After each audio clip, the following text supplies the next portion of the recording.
बिस्मिल्लाहिर्रहमानिर्रहीम। Welcome to literature online.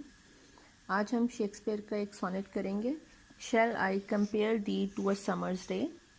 इसमें Shakespeare जो है वो अपने बिलव्ड को कंपेयर कर रहा है समर्स डे के साथ कि कौन ज़्यादा खूबसूरत है और किसकी खूबसूरती को ज़वाल नहीं है। इसकी राइम स्कीम सेम है जो शेक्सपियरियन सोनेट की होती है, A B, C D, E F G. Day and May are AA, temperate and date BB, shines, declines CC, dimmed, untrimmed DD, fade, shade EE, oast, grossed FF, C and D are GG। पहले इसमें 3 क्वार्टरेन्स हैं और and पे एक couplet है। ठीक है, 14 lines का होता है, उसको सोनेट कहते हैं। इसमें एक स्पेसिफिक राइम स्कीम होती है और ये शेक्सपियर की राइम स्कीम है। तो हम स्टार्ट करते हैं इसकी एक्सप्लेनेशन। अब shall I compare thee to a summer's day. इसमें शेक्सपियर अपने बिलव्ड के बारे में बात कर रहे हैं कि क्या मैं तुम्हें एक गर्मी के किसी दिन से, खूबसूरत दिन से कंपेयर कर सकता हूँ, तुम्हारा मुकाबला उससे कर सकता हूँ। क्योंकि इंग्लैंड का था और इंग्लैंड में समर्स जो है वो सीज़न को बहुत ज़्यादा इंपॉर्टेंस दी जाती है, बहुत खूबसूरत, और लोग बड़ा हैप्पी फील करते हैं उस सीज़न में। Thou art more lovely and more temperate. वो कह रहा है मैं तुम्हें उससे कंपेयर तो करूँ लेकिन तुम समर्स डे से ज़्यादा, समर के एक सीज़न से ज़्यादा खूबसूरत हो और ज़्यादा तुम टेम्परेट हो, मतलब स्टेबल हो।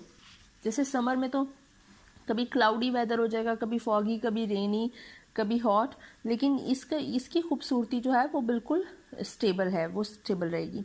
Rough winds do shake the darling birds of May, कि तेज़ हवाएं जब आती हैं तो वो मई में जो फूल खिले होते हैं मई के महीने में, वो उनको हिला के चली जाती हैं। ठीक है। And summer's lease had all too short a date, और समर का जो गर्मियों का जो पीरियड होता है वो बहुत छोटा होता है। समर्स लीज का मतलब है गर्मी का जो ड्यूरेशन होता है वो बहुत छोटा होता है। Sometimes too hot the eye of heaven shines.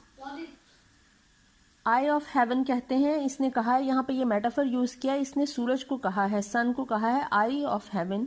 वो कह रहे हैं कि कभी कभी सूरज बहुत तेज चमकता है, and often in his gold complexion deemed, और कभी कभी फॉग या किसी क्लाउड की वजह से इसका जो गोल्ड कॉम्प्लेक्शन है, इसकी जो रंगत है वो डल हो जाती है। And every fair from fair sometimes declines. अब वो यहाँ पे कह रहा है, कहते हर चीज़ जितनी मर्जी खूबसूरत है उसको जवाल है, उसने ख़त्म होना है। बाय चांस और नेचर्स चेंजिंग कोर्स अनट्रिम्ड, या तो उस चीज़ को जवाल बाय चांस आ जाएगा, या फिर नेचर का जो एक लॉ है कि हर चीज़ ने ख़त्म होना है, हर चीज़ ने उसका एक डिक्लाइन आना है, उसकी डिके होनी है।